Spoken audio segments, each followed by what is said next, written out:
Fellow warriors, there are a ton of, to put it mildly, not very good fighting games out there, a fact that can sometimes be a bit of a downer. So allow me to lighten the mood up front for a minute by telling you about the fantastic and stylish Under Night In-Birth 2, which just released on PlayStation 4, 5, Steam, and Nintendo Switch.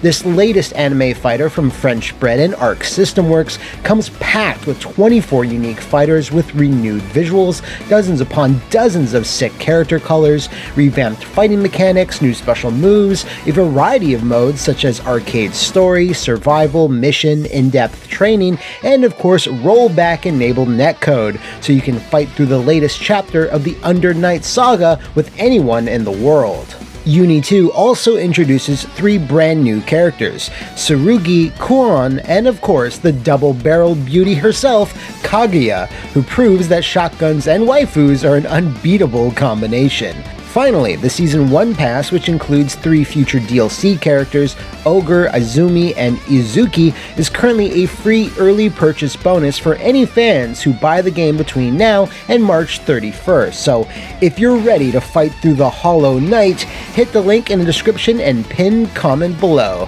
Thanks again, Arc System Works, for sponsoring today's episode. And without further ado, let's get into the ring. Welcome back, warriors, to the trash-filled hallways of the worst fighting game, the show where I pit bad against bad in a life-or-death struggle for a crown made of absolute crap. Last time around, the savage warriors proved to be neither warriors nor very savage, and failed to dethrone the orcs and nerds of Iron and Blood. But due to many of your comments and the sneaky clip I added at the very end of that episode, we're going back to the dank well of the PC once again, to dredge up the incomprehensible Pray for Death, which I think is also one of the song names in Ultra Vortec. Anyway, the real question is whether this very, very, very shameless knockoff can knock off our reigning champion, but we won't know for sure until we get it in the ring. Try to be shocked, but the history of Pray for Death is quite brief. It was one of 3 PC games squirted out by Italy-based Lightshock Software in the mid-90s, with the other 2 being the Chase HQ and Road Rash clone Black Razor. No, actually Black Viper, and another button basher by the name of Fightin' Spirit. Fightin' Spirit, where do I know that from?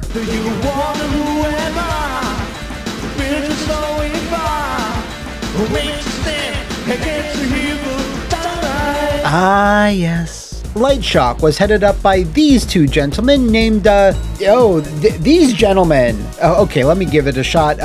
Francesco and Massimiliano? And they seemed heavily involved in all 3 games, having credits as designers, programmers, and producers. Now, unless you're headless, you can see that Lightshock was all about taking inspiration from other sources, with Fightin' Spirit having more than a passing resemblance to several SNK games, while Pray for Death is modeled pretty much frame by frame on Rare and Nintendo's 1994, I would say, masterpiece, Killer Instinct. And that's all there is to it, really, which is fine, because imitation is the most sincere form of flattery and all that. There is, however, one specific thing that Lightshock, or should I say the Virgin UK employee assigned to writing the instruction manual, went so goddamn hard on that it basically invalidates everything Rare and SNK ever made. Allow me to read to you the official story synopsis of Pray for Death, and buckle the fuck in. At the very end of one of the least interesting time threads in the continuum, in a forgotten corner of a largely vacant space, undisturbed since its creation before time, is an unassuming temporal anomaly. To the few creatures who have ever visited it, this legendary galactic cul-de-sac is known as the Nexus. Here lies Death, and his cat, Horus, and several well-used scythes. We will all get to meet Death and Horus one day. When that time does come, we'll all be given a chance to return unmolested to the mortal plane. All we have to do to win a reprieve is beat the skinny one at a game of his choice. Now, once upon a time, Death's favorite game was chess. However, he soon realized that this ancient diversion is just about the only thing more tedious than immortality. And he figured if the only people who ever got a second chance at life are competent chess players, then it's not a very fair system. Besides, nobody likes the kind of geeks who play chess. So Death came up with a much better idea. If, he figured, life is all about survival of the fittest, then Death should be too. The only problem was that most of the creatures that Death visited didn't deserve a second chance. The vast majority of them were weak-willed and pathetic, so he decided to open the contest right up to creatures who had long since been reaped. And so it came to pass that the greatest competition ever was scheduled at the Nexus. Invitations were sent, replies were received, and hors d'oeuvres were laid on. So yeah, that's all absolutely stupendous, industry-changing stuff here. And thankfully, there's more! Death observed his letterbox, waiting for replies. It had been nearly a month since he'd sent out the invitations, and so far he'd only had 7 replies. Perhaps he thought it was because of that penalty clause he'd built into the agreement. At that moment, the letterbox flipped up and an envelope plopped onto the doormat. Death picked it up, opened it, and laughed silently to himself. Now that the angel had replied, he had 8 combatants, nearly enough to hold the competition. He was surprised at the warriors who hadn't replied to his invitation. Genghis Khan, Uther Pendragon, Geronimo, and Dracula had all ignored his offer. Maybe Death mused they were brighter than he had thought. The next day, Death received 2 more replies and he closed the competition. He now had 10 warriors, 10 of the finest creatures to ever take up arms against another being. They were all fighting for the chance to return to the dimension they came from. They had all different reasons for entering. They were all experts in pain. They were all about to discover just how hard they really were. There would be only one winner. I don't even know what to say to all that, so just, yeah.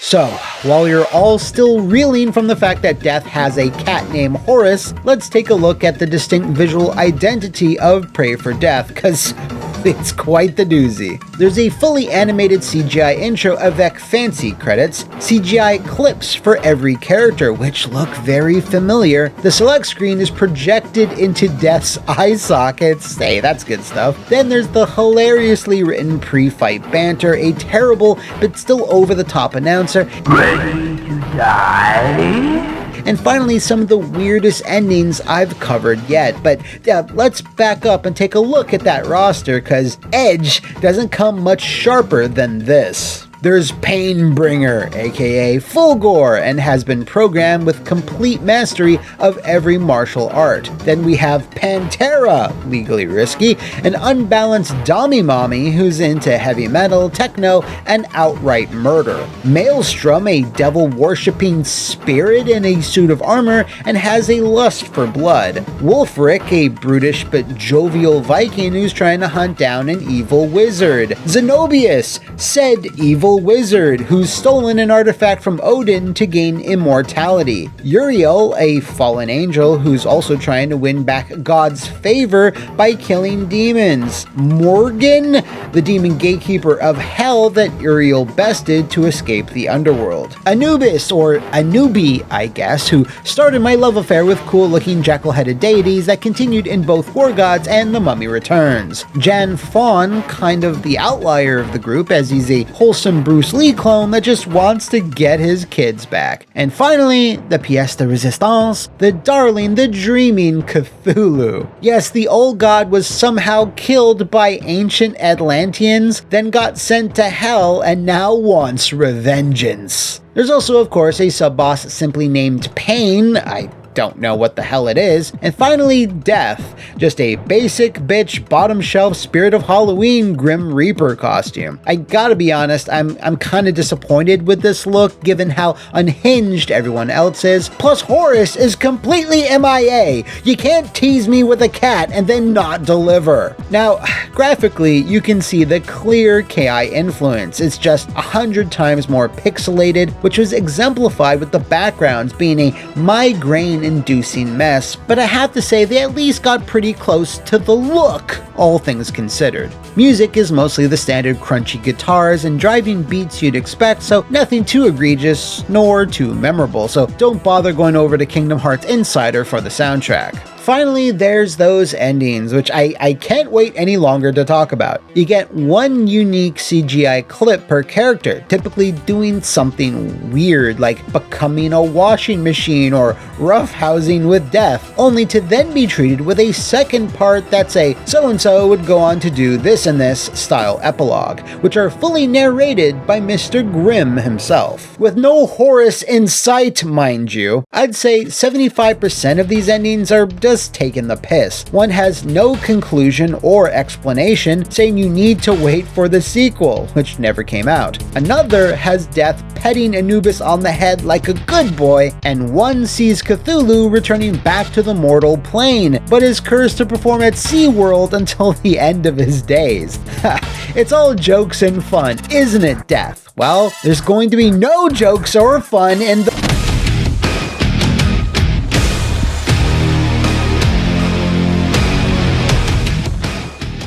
Pray for Death really wants to look like KI, but it plays nothing like KI. Except it does, kinda. Well, let me explain. You can do some things that are unexpectedly different, like dashing, backdashing, throwing, and even doing stomp moves when the enemy is down. But at the same time, there's ludicrously long auto combos and even combo breakers, but they're kinda trash. See, each character has 3 big combos, which are all triggered by a basic half-circle motion, and doing just one of these launches into a 10-hit automatic animation where you just sit back and watch. If you then do one more basic motion anytime during that initial animation, it extends it to 20 hits, and a third motion racks it up to 40. 3 basic moves to do a 40-hit combo, and at any time during this, your opponent can just break it with another simple motion.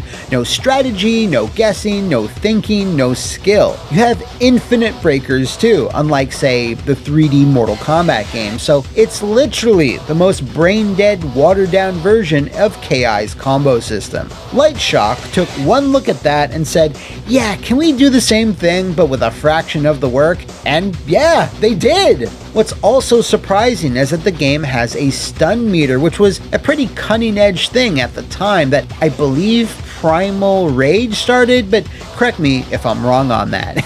You always do. Beyond that though, the stun meter also has another function, in that whenever you get knocked down, you can mash buttons to reduce the meter and therefore rise quicker, not allowing your opponent any time to do a follow-up stomp, which is kinda neat. Aside from that though, it's all pretty standard stuff. Each character has 3 to 4 special moves, all bound by standard motions. Then there's finishers, cause of course there is. Oddly enough, instead of mimicking Mortal Kombat like, everyone did, Lightshock decided to once again look over on Rare's paper and copy their answers. Every fatality isn't inherently all that violent. Your character either does a kick or a punch, and their opponent then bleeds/sparks a lot and then just falls over. No dismemberment, decapitation, explosions, or anything exciting. There's also sillier finishers available, which are even less violent, but more comedic. Or they attempt to be more comedic.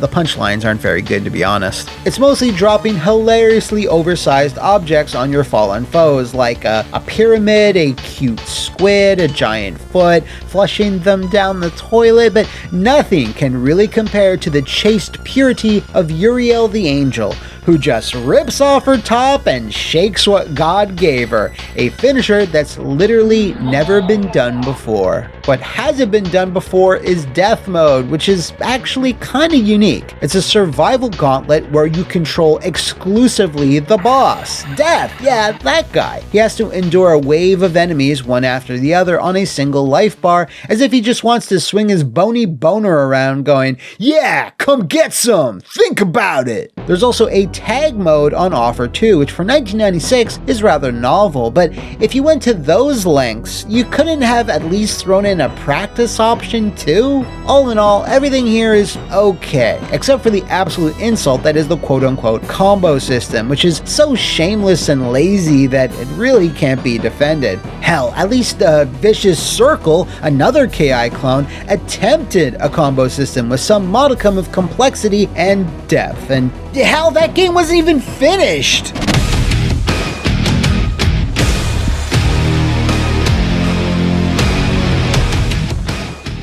Alright, if you've been waiting for the shit show to start, well, put on your rain slickers and protective goggles, cause here we go. Why the hell does it gotta be like this? Why the hell is there a giant pause every time you do a jumping attack? Every time you or your opponent block a normal, they go into like 145 frames of block stun. It's absolutely insane. On the flip side, general mobility and animation is actually pretty competent in Prey to Death, or For Death, whatever. But when actual attacks come out, everything grinds to a goddamn halt. Oh, sorry, Uriel. It just feels like battles go on if your opponent is overly defensive, which they are quite a bit, as it turns out. Even on the lowest difficulty setting, the CPU turtles the crap out of you to the point where it just becomes irritating. Then, when you start combining that awful stuff with the pixely, eye-straining graphics, the annoying announcer, and the deep-as-a-puddle combo system, you might start to find yourself considering praying for something, salvation, freedom, anything to just stop playing this.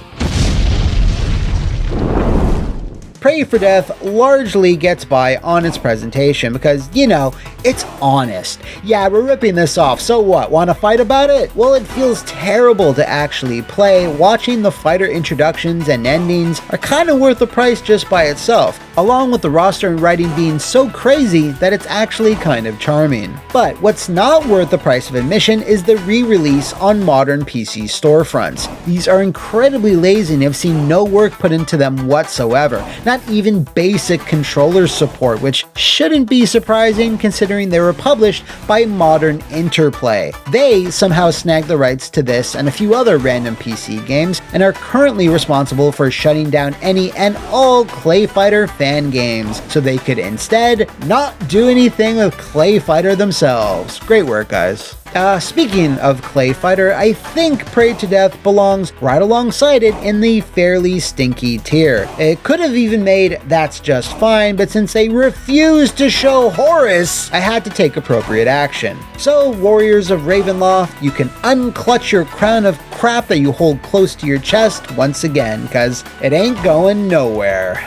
If you'd like to nominate a worthy contender to enter our sad ring of debilitating disappointment, let me know in the comments below or sound the gong over on my social media. Until then, Warriors, I'll see you next time on the worst fighting game. Humiliation.